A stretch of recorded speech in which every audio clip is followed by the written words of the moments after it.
Welcome to the Explainer. Okay, so most of us know that J.R.R. Tolkien fought in the First World War, but you know what? That simple fact is really just the beginning of the story. Today, we're going to go way deeper. We're going to explore how the absolute horror of the trenches didn't just inspire a few battle scenes. We're talking about how it seeped into the very soil of Middle-earth, shaping its heroes, its villains, its languages, even its deepest philosophies. This is the story of how real-world trauma forged one of the greatest legends ever written. So how are we going to connect all these dots? Well, here's our plan. We'll kick things off with the hero himself, Frodo Baggins, and that mysterious, lingering sadness he has after the quest is over. Then we're going to step back in time to the battlefields of the Somme where Tolkien fought for his life. From there, we'll see how he used his passion for language, not just as an escape, but as a tool to process everything he'd been through, how it shaped his powerful critique of industrial war, and how it totally redefined what it means to be a hero. And finally, we'll get to the heart of the profound, maybe even a little somber worldview that holds the entire legendarium together. All right, so we're starting our journey in a kind of unusual place. Not at the beginning of the quest, but at the very end. The ring is destroyed, Sauron is defeated, the world is saved. But the one hero who made it all happen, he seems broken. He just can't enjoy the peace he fought so hard for. While all the other hobbits come back to the Shire and find their way back to normal life, Frodo is just an outsider, haunted by shadows that nobody else can even see. And this is what Frodo tells Sam when they get back home, and it's just heartbreaking. It's also a huge clue. See, the victory wasn't clean. It came at a massive cost. And Frodo's deepest injuries weren't the ones you could see, the cuts and stings. They were the invisible scars, left on his mind and his spirit, wounds that just kept on aching long after the war was over.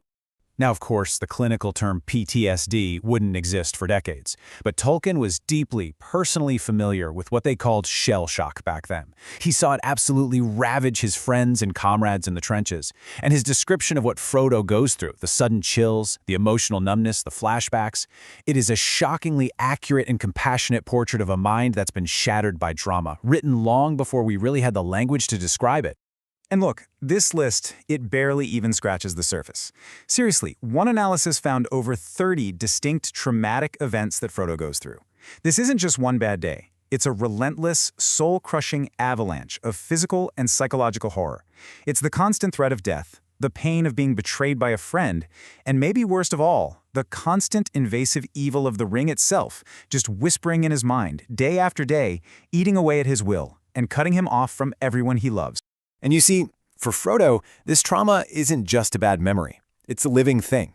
On the exact anniversaries of his worst moments, the past just comes rushing back. On October 6th, the day he was stabbed on Weathertop, the old wound physically hurts him, and he's overwhelmed by this memory of darkness. This isn't just fantasy. It's a classic symptom of PTSD, where a date or a sound can trigger a complete relapse. He saved the world, but he can't live in it anymore. The Shire has been saved, but, as he says, not for him. So that's the big question, right?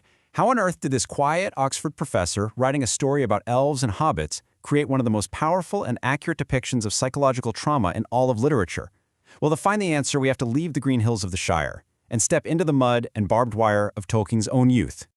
The answer isn't in a fantasy book. It's in the history books, in a young author's all-too-real experience in one of the most devastating conflicts in human history.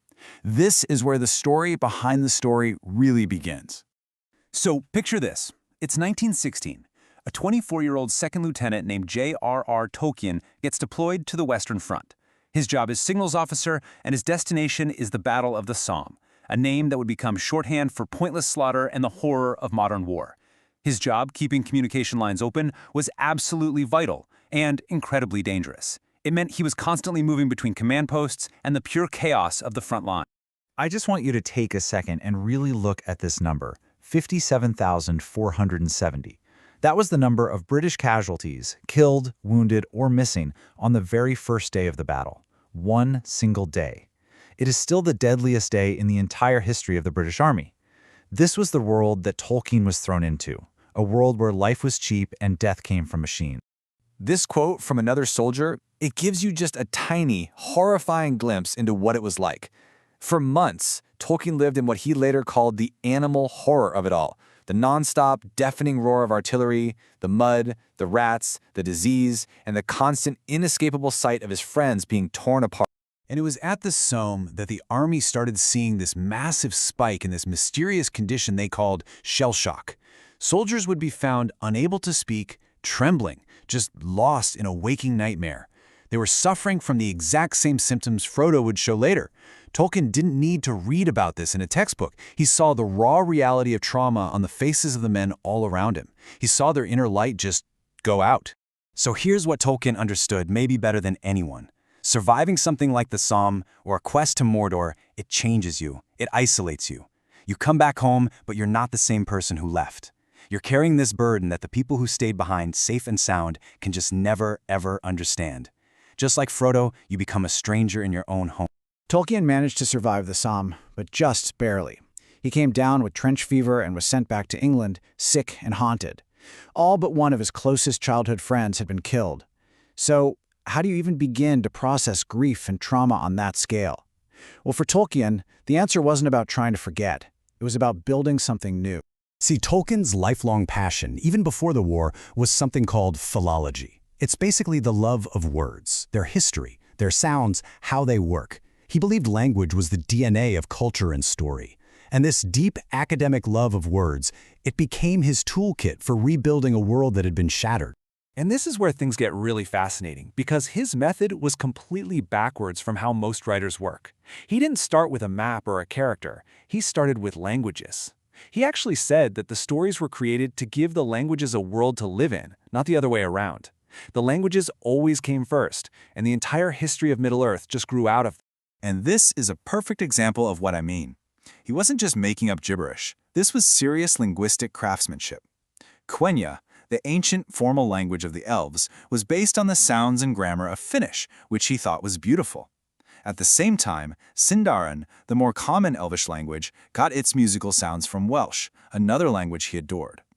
Each language had its own history, its own logic, its own soul. You see, this was his grand project. He wasn't writing an allegory for the war. In fact, he hated allegory.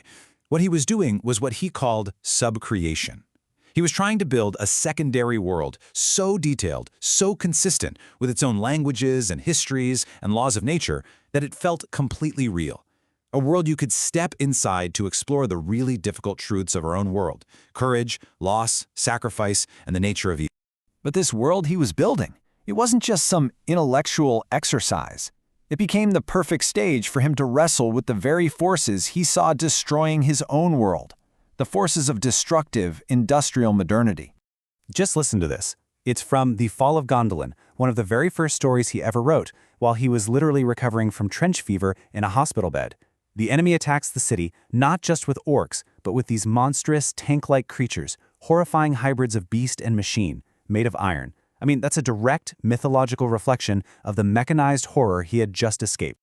Okay, now let's jump forward decades to The Lord of the Rings. That same theme is back, and it's even stronger. Treebeard's description of Saruman is just chilling. The wizard's downfall isn't just about power. It's defined by this mind of metal and wheels. It's a total rejection of the natural, living world, the trees, the earth, in favor of furnaces, machines, and a ruthless, destructive efficiency. The line here is just crystal clear, right? From his earliest writings to his last, the ultimate evil in Middle-earth is the spirit of the machine used for domination. It's the desire to bulldoze everything that is old and natural and beautiful, to impose a cold, mechanical will on the world. The industrialized slaughter of the Somme became the defining evil of his entire legendarium. So, if that's the evil you're up against, this massive, soul-crushing machine, what kind of hero can even stand a chance? Well, in answering that question, Tolkien completely turned the traditional epic hero on its head and reimagined what courage really is. You'd think it would be Aragorn, the king, right? Or Gandalf, the powerful wizard. Maybe even Frodo. But no, in Tolkien's own words, the chief hero of the whole story was Samwise Gamgee, the simple gardener. And that, right there, is a pretty radical idea.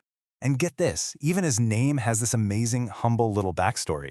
Tolkien borrowed the name Gamgee from a local term for cotton wool, which was named after its inventor. He thought this was so amusing that when Sam finally got married, he named his wife Rosie Cotton, completing this little inside joke. The hero's name is literally cotton wool. And that's really the whole point. Sam is the ordinary British soldier, specifically the Batman, the officer's servant. that Tolkien knew and deeply admired in the trenches. These were the enlisted men who would serve an officer, forming these incredibly deep bonds of loyalty and friendship. Sam's heroism isn't about slaying dragons. It's about endurance. It's about his unwavering love and loyalty for Frodo. It's the courage to just keep putting one foot in front of the other and carry your friend up a volcano when all hope is completely gone. Okay, so we've looked at the trauma, the way he built his world out of words, this whole new idea of a hero. Where does that leave us? What's the ultimate meaning of this world when you peel back all those layers? This quote from one of his letters, I think it gets to the absolute heart of how he saw the world. Shaped by the war and his Catholic faith, Tolkien saw history as a long defeat. He believed the world was in a state of slow decline, that sorrow and loss were just part of life. But, and this is so important, that doesn't make the struggle meaningless. The fight is still worth it for those glimpses of final victory, those moments of courage and grace that shine so much brighter because of the darkness.